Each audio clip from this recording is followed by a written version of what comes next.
창원 성막교회 남이루 목사님이십니다. 제가 존경하는 목사님이고 또 성경 말씀을 창세기부터 계시록까지 나름대로 열심히 연구하시고 뚫었고 또 아마 들으시면 여러분 큰 도전과 은혜가 될 줄 생각합니다. 아마 오늘 첫날이니까 모세오경, 왜 모세, 여호수아, 기드온, 사무엘은 왕이 되지 않겠는가, 아마 이 주제로 하실 것 같은데 본문이 너무 길어서 따로 읽지 않습니다. 창세기부터 시작해서 신명기까지니까 말씀 증가하시겠습니다. 나오실 때 우리가 할렐루야로 환영하겠습니다. 할렐루야. 사랑하고 축복합니다. 옆에 있는 분들하고 하시죠. 영혼을 담아서 눈을 마주 보시고 사랑하고 축복합니다. 그렇게 복을 빌면 복은 누가 받을까요? 그렇게 복을 빌면 누가 복을 받겠습니까?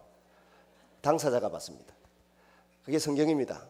창세기 12장 3절에 보면 아브라함을 축복하는 자가 복을 받고 저주하는 자가 저주를 받는다 그랬는데, 이상하게 시민교회 빼고 다른 데는 자기들끼리 저주하고 살더라고요.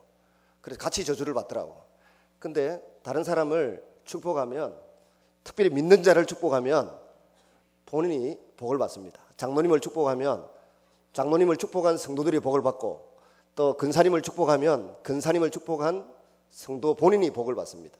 그래서 주일 아침마다 만나면 그냥 축복합니다 이렇게 인사하시기를 바랍니다. 제가 합동쪽에 부산에 초란교회 집회를 갔는데, 아니 쇼하는 줄 알았어요.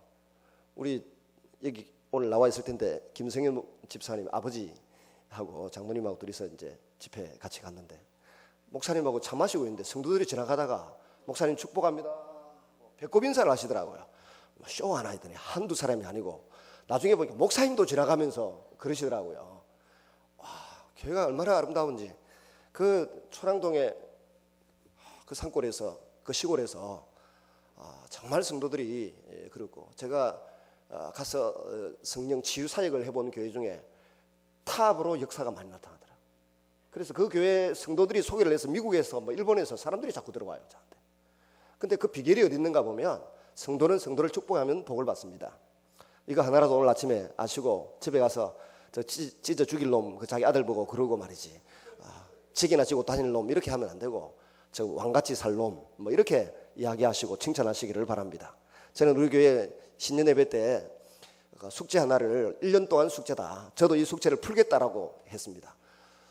계시록 5장 9절 10절에 보면 주님께서 우리를 피로 값주고 사셔서 나라와 제사장으로 삼으셨으니 땅에서 저희가 왕노릇 하리라고 되어 있어요. 도대체 이게 무슨 말인지 제대로 한번 알아보자. 1년 동안 숙제로 우리 하고 이 말씀대로 한번 경험하고 체험을 해보자. 그렇게 과제를 주었습니다. 여러분, 하나님께서 이스라엘 백성들을 에집트에서 구출을 해내셔가지고 시내산까지 데리고 왔습니다. 3개월 만에 시내산에 딱 도착했는데 그 백성들의 마음속에는 뭐가 가득 차 있었겠습니까? 우리는 도망자요, 과거의 노예였고 뒤에서 따라올지를 모르고 어디로 가야 될지를 모른다고 하는 불안과 두려움이 있습니다.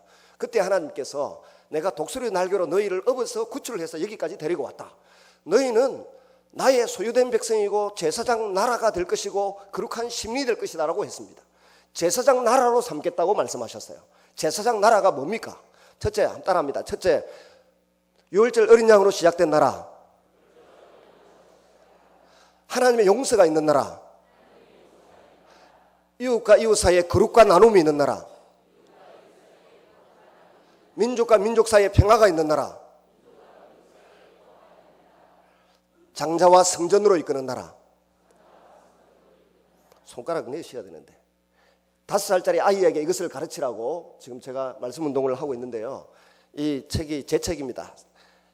이 책을 통째로 다 외워서 한국에 있는 성도들이 지금 전국적으로 외우고 공부하고 있습니다. 저도 전국적으로 다니면서 강의를 하고 있는데요, 5살짜리 아이가 제사장 나라가 이런 것이다라고 하는 것을 외워야 돼요. 말씀을 아시는 분은 맞다 금방 들어올 거예요. 유월절 어린 양으로 하나님 제사장 나라를 구성할 수 있는 사람들이 탈출해서 나왔어요. 레위기서 보면 5가지 제사가 나오는데 전부 하나님의 용서를 가르치는 거예요. 하나님의 용서가 제사를 드릴 때마다 우리에게 임하는 것이 제사장 나라입니다. 그리고 이웃과 이웃 사이에 거룩과 나눔이 있어요. 룻기서 보십시오. 아무것도 없는 사람들이 돌아와서 먹을 것이 생기고 평화롭게 살게 되고 가정의 가계를 다시 이어갈 수 있는, 족보를 이어갈 수 있는 은혜가 임하는 게 제사장 나라입니다. 민족과 민족 사이에 전쟁과 다툼이 없고 평화가 이런 나라입니다. 그런데 이 제사장 나라가 신약 성경에 넘어오면 크신 하나님의 나라의 안에 수렴되고 들어가게 돼요. 작은 제사장 나라의 그릇이 큰 하나님 나라의 그릇에 들어가게 되어 있습니다. 하나님 나라에 대해서는 며칠 뒤에 생각하시도록 하고요. 이 제사장 나라와 비교되는 것이 뭡니까? 제국주의입니다. 성경에 보면 에집트가 제국으로 나오고 아시리아가 제국으로 나오고 바벨론이 제국으로 나오고 페르시아가 제국으로 나오고 또 헬라 제국이 제국으로 나오고 로마 제국이 제국으로 나옵니다. 이 제국들은 여러분 한 민족이 세계 모든 나라 모든 민족을 노예로 삼고 착취하고 억압하고 핍박하고 고해를 빨아내는 게 제국입니다. 자기 민족 자기 나라 한 민족을 위해서 세계 모든 나라를 그야말로 노예화시키고 비참하게 만드는 게 제국인데 제사장 나라 하나님의 백성들은 뭡니까? 우리도 제사장이라고 했는데요. 베드로전서 2장 9절에 우리도 왕같은 제사장이고 주님이 피로 값주고 사셔서 우리를 제사장으로 삼으셨다고 했는데 제사장은 누구를 종속시키고 노예 삼고 착취하고 빼앗는 자가 아니라 그 제사장 때문에 이웃이 먹고 사는 겁니다. 굶어 죽는 사람이 없는 겁니다. 주변에 고통당하는 사람이 없는 것입니다. 하나님을 더 알아가고 제사장 덕분에 하나님 말씀을 배우고 하나님의 용서를 경험하고 하나님을 아버지로 모실 수 있는 일이 일어나는 게 제사장 나라입니다. 하나님께서 이스라엘 백성들을 모세의 인도를 통해서 구출해 놓으시고 너희를 제사장 나라로 삼겠다 했습니다. 그래서 구약 성경은 제사장 나라의 관점에서 보면 제국과 제사장 나라와의 다툼과 싸움이에요. 그 속에서 하나님이 자기 백성을 어떻게 보호하시는지 공부할 수 있기를 바랍니다. 특별히 모세는 온유하고 겸손한 사람이라고 민수기에서 주님이 그렇게 아예 평가를 하셨습니다. 하나님이 보고 지면에서 온유하기가 가장 뛰어나다라고 했는데 이 모세가 화를 불같이 낸 적이 있습니다. 단과 아비람이 오라고 그랬더니 지가 우리를 에집트에서 구출을 해내가지고 준 것도 하나 없이 땅을 줬나 전토를 줬나 뭐 집을 줬나 참외밭을 줬나 준 것도 하나 없는데 우리에게서 왕노릇을 하려고 한다 그랬습니다. 왕노릇을 한다는 말을 들었을 때 모세가 화를 불같이 내셨어요. 나는 왕 되려고 생각한 적이 없다. 저들의 나귀 새끼 하나도 뺏어 본 적이 없고 착취해 본 적이 없고 갈취해 본 적도 없고 속에 취한 적도 없다. 내가 왕노릇 하려고 한 적이 없다. 왕은 뭡니까? 백성들을 억압하고 지배하고 고통을 가하는 게 왕입니다. 에집트에서 왕자로서 황제가 바로가 어떻게 백성들을 억압하고 노예화 심고 고통을 가하는지 충분히 경험했던 모세가 나는 왕 되려고 한 적이 없다. 우리의 왕은 하나님이다라고 고백한 사람이 모세였습니다. 모세가 왕 되려고 하지 않았습니다. 하나님이 왕이시고 나는 하나님을 섬기겠다라고 고백했던 사람이 모세입니다. 이 모세가 하나님으로부터 율법을 딱 받는데 신명기 19장에서부터 말씀하십니다. 독수리 날개로 업어서 너희를 구출을 해내었는데 내 말을 잘 듣고 잘 행하면 너희가 제사장 나라가 된다. 그러면서 출애굽기 20장에서 23장까지 딱 4장밖에 안 되잖아요. 급하면 율법 알려고 하면 급하면 4장만 읽으면 돼. 20장, 21장, 22장, 23장. 그리고 이 율법을 읽고 난 뒤에 들려주고 난 이후에 언약 조인식을 하죠. 성찬식을 거행합니다. 시내산에서 장로들과 모세와 그 나답과 아비후까지 나중에 불에 타 죽는 올라가서 성찬식을 하고 또 예배를 드리고 이 말씀대로 살겠다고 언약 조인식을 하잖아요. 이 언약 조인식을 하고 난 이후에 40년을 지나고 난 이후 다시 민수기 신명기 5장에서 26장까지요. 그 율법을 다시 확대 해석, 재해석해서 갱신해서 모압 언약이라고 신명기 율법서를 줘요. 그 말씀대로 이게 제사장 나라의 법인데 제사장 나라의 시행 세칙은 레위기서입니다. 이 말씀대로 살기만 하면 좀 전에 말씀드렸던 이웃과 이웃 사이에 거룩한 나눔이 있고요. 거룩이 있어야 돼요. 남의 거 빼앗지 않고 남의 부인 탐하지 않고 남의 남편 탐하지도 않고 거룩이 있고 나눔이 있는 나라가 되는 겁니다. 그리고 이웃과 이웃 사이에 나눔이 있고 민족과 민족 사이에 평화가 있는 좋은 나라가 되는데 이스라엘 백성들이 틈만 나면 자기들도 왕을 세워달라고 요청했지 않습니까? 근데 여호수아도 가나안 땅을 정복하고 난 이후에 정복할 때 31명의 왕의 목을 밟았지 않습니까? 31명의 목을 밟아서 죽이고 동굴에 집어넣어버리고 목에 장대에 달았던 이 여호수아가 자기가 왕 되려고 하면 얼마든지 왕이 될 수 있었습니다. 근데 왕 되려고 하지 않고 24장에 보면 뭐라 그랬습니까? 나와 내 집은 오직 여호와만을 섬기겠다 그랬습니다. 인간 왕에게서 얻을 수 있는 게 별로 많지 않아요. 우리나라에도 위대한 대통령들이 많이 나와가지고 그 대통령들 덕택에 통치를 잘해서 오늘까지 우리가 잘 살고 있습니다. 서울에서 사는 건 힘들죠. 저도 옆에 서울 서문교회에 있을 때 우리 장모님이 그러시더라고요. 목사님, 서울에 사는 건 너무 힘들어요. 바가지에다가요 미꾸라지 딱 집어넣어갖고 소금 하나 탁 던지면 파닥파닥 하는데 교회 헌금을 현찰로 17억 한 장모님이 그 말씀하세요.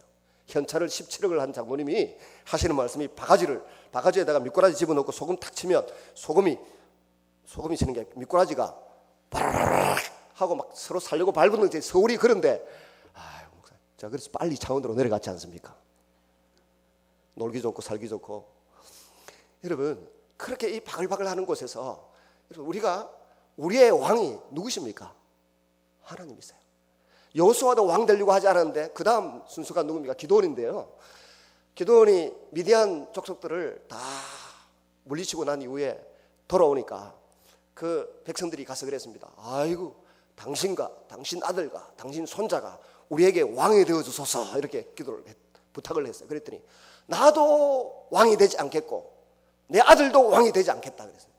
근데 2만 명 갔다가 다 돌아가고 19,700명이 돌아가고 300명은 아무도 기드온 보고 왕 되어달라고 요청하지 않았습니다. 왜 요청하지 않았을까요? 제사장 나라의 컨셉을 알고 있기 때문에 그렇습니다. 제사장 나라는 인간인 왕이 이끌지 않아도 얼마든지 평화가 있고 나눔이 있고 정말 천국의 축소품 같은 나라가 된다는 것을 알고 있었기 때문입니다. 그래서 왕 되어달라고 할 필요가 없어요. 우리가 제사장 나라의 법을 따라 전쟁하러 나갔더니 5명이 100명을 쫓고 100명이 10,000명을 쫓는 역사가 나타났던 것입니다. 그래서 창과 횃불과 이런 것 드는 대신 이걸 창과 뭐 칼을 드는 것 대신에 뭘 들었습니까? 횃불하고 항아리 들고 전쟁하러 나가는 사람들이 어디 있습니까? 그것도 수만 명의 적군 앞에서 밤중에 횃불하고 항아리 들고 가가지고 다 이겨내고 돌아오는 300명의 그 용사들이 아무도 기드온 보고 왕 되어달라고 하지 않았습니다. 이유가요, 제사장 나라만 잘해도 하나님을 왕으로 모시고 말씀대로 살기만 하면 얼마든지 적군과 싸워서 이기고 평화롭게 잘 살 수 있다고 하는 것을 확실하게 그 사람들이 믿었기 때문입니다. 그 다음 사무엘 때에 7장 8장에 넘어가면 이스라엘 백성들이 깨가 나가지고 자꾸 사람은 잔머리를 쓰게 돼 있어요. 잔머리 쓰면 따라합니다. 잔머리 쓰면 죽고 말씀대로 가면 산다. 말씀대로 살면 우리에게 놀라운 일들이 일어납니다. 얼마나 기가 막힌 일들이 일어나는지 모릅니다. 제가 테니스 매니아, 축구 매니아, 테니스 매니아, 축구는 선수를 한 적이 있고요. 초등학교, 중학교 때. 테니스 매니아인데 이 성경 읽고 싶어서 테니스 치러 가다가도 지는 텀에 성경을 읽고 있으니까 처음에 사람들이 쇼하고 있는 줄 알았대요. 다른 장로님들이 그러더라고요. 저 목사님이 쇼하나? 왜 테니스가 성경을 읽고 있나? 그러다가 테니스 치러 안 간 지가 벌써 15년 정도 됐습니다. 제가 전국대회 나가서 우승까지는 못해도 준우승도 하고 제법했었습니다. 레슨도 한 2년 가까이 받아가지고 제법 선수처럼 쳤습니다. 그런데 이것보다 그 테니스보다 더 중요한 게 말씀이었어요. 그래서 10년, 15년 전부터 테니스를 거의 안 쳤어요. 1년에 한 번 칠까 말까. 1년에 한 번 쳐도 맨날 치고 있는 목사님들하고 붙어도 제가 이깁니다. 근데 말씀이 너무 좋은 거예요. 그래서 말씀을 자꾸 읽다 보니까 어느 날 성령의 역사가 나타나고 어디 가서 기도를 하다가 복도 걸어가는데 귀신들이 막 놀래가지고 통나무 굴러가듯이 도망을 가고요. 제가 놀랐어요. 그래서 돌아와서 성경을 읽어보니까 내 안에 그리스도가 계신대요. 여러분, 저와 여러분 속에 누가 있어요? 그리스도가 있습니다. 우리 안에 박근혜 대통령 각하가 있는 게 아니고 김정은이가 있는 게 아니고 차기 대통령이 있는 게 아니고 우리에게는 우리의 영혼을 살리고 이 땅 위에 살아가는 삶을 책임져 주실 우리의 왕 대신 하나님이 계신 줄로 믿습니다. 그래서 주님이 우리의 왕 되어 주십시오, 주님이 우리를 다스려 주십시오 해야 되는데 잔머리를 굴리면 그 순간부터 권력자가 눈에 들어오고 부동산이 눈에 들어오고 들어와야 돼. 그래야 돈을 벌지. 그런데 거기에 지배를 당하는 거예요. 돈의 지배를 당하고 무슨 상품의 지배를 당하고 메이크의 지배를 당하고 아니에요. 주님이 우리의 왕 되신 것을 경험하고 나면 그런 것들이 시시하게 보입니다. 시시하게. 그런데 그걸 몰랐던 이스라엘 백성들이 사무엘을 가지고 왕 세워달라 하니까 사무엘이 드디어 내가 왕 따당했다 이 생각을 했는가 봐요. 그래서 슬피 울며 분통을 어떻게 사귀지 못해서 씩씩거리고 있으니까 하나님이 가들이 니를 버린 것이 아니고 나를 왕따시키고 있다 그렇게 말씀합니다. 이스라엘 백성들이 왕을 세워달라고 하니까 하나님이 말씀하시기를 저 백성들이 나를 버리고 왕따시킨다는 거예요. 하나님이 왕 되셔서 우리의 마음의 주인이 되고 우리를 다스려 주셔야 되는데 그 생각을 못하고 인간 왕을 세워달라는 거예요. 그래서 하나님 미리 경고하십니다. 미리 임금을 세워놓으면 그것은 당신의 아들, 딸들을 노예로 삼고 종으로 삼고 병사로 삼고 경호원으로 삼고 주방에 일하는 사람으로 삼고 그리고는 소산의 11조까지도 가져가게 될 것이고 오만 이야기를 하면서 미리 경고를 해줍니다. 그래도 왕을 달라 그럽니다. 하나님께서 마지막으로 한 말씀 하시죠. 왕 때문에 고통스럽고 괴로워서 부르짖어도 내가 응답하지 않겠다 그랬습니다. 그 이후에 사울, 다윗, 솔로몬 임금 3명, 그 다음 남북조에 19명의 임금이 나왔는데 한 놈도 한 사람도 하나님 마음에 쏙 들게 100점짜리 왕은 없었습니다. 그 중에 다윗이 가장 나았기 때문에 다윗의 후손을 통해서 만왕의 왕 되신 예수 그리스도가 오셨어요. 왕들이 실망을 시키고 너무너무 시키니까 그들이 왕 때문에 고통스러워하고 괴로워하다가 진짜 왕을 기대하는데 그 진짜 왕이 만왕의 왕이신 예수 그리스도이신 줄로 믿습니다. 그 41명, 42명의 왕이 부족한 모습을 보였을 때 사람들은 진짜 하나님이 진짜로 보내주시는 다윗과 그래도 좀 닮은 메시아를 기대했던 것이죠. 여러분 우리는 근데 이 예수 그리스도가 우리의 왕이 되고 하나님이 우리의 왕이 되어서 우리를 지배하고 다스려 주기를 원하지 않고 자꾸만 좋은 신랑 만나면 되지 않을까, 좋은 아내를 만나면 되지 않을까 그런 생각을 하는데 주님을 먼저 만나야 주님께서 좋은 신랑을 만나게 해주고 좋은 신부를 만나게 해주고 또 좋은 부모를 만나게 해주고 좋은 목자를 만나게 하고 좋은 친구들을 만나게 하죠. 오늘도 이 새벽에 무슨 설교를 길게 하겠습니까? 여러분 모세도 여호수아도 기드온도 사무엘도 왕 되려고 하지 않았습니다. 사사시대 350년의 그 혼란을 잠재웠던 사무엘도 왕 되려고 하지 않고 오직 하나님을 왕으로 섬기려고 할 때 적군들이 블레셋 적군들이 공격해 오다가 그냥 물같이 어그러지고 산산이 도망쳐버리고 많은 것을 볼 수 있습니다. 우리에게도 수많은 적들이 있습니다. 영적인 적도 있고요. 또 이 세상에 유혹이 있고 또 여러 가지 재해의 유혹이 있습니다. 끊임없이 우리의 마음은 마귀가 뛰노는 운동장이 될 수 있습니다. 가룟 유다에게 마귀 사단이 예수를 팔려고 하는 생각을 집어넣었듯이 우리의 생각 속에 말씀 아닌 것을 집어넣어서 우리를 망하게 하려고 할 수 있습니다. 그러나 우리의 왕은 예수 그리스도이시고 우리의 왕은 하나님이시고 왕 대신 하나님 주신 말씀을 붙들고 살면 그 말씀이 저와 여러분을 고치고 살리고 행복하게 만들어 주실 줄로 믿습니다. 시편 107편 20절에 보시면 하나님께서 말씀을 보내사 저희를 고치시고 저희를 위경에서 위험한 공경에서 건지시는 도다. 사람은 위기가 찾아오면 창세기부터 성경을 펼쳐놓고 읽어야 돼요. 막 읽어야 돼요. 54시간이면 구약 성경 통독할 수 있습니다. 요즘은 4시간이면 성경 다 통독할 수 있도록 요약본이 나오더라고요.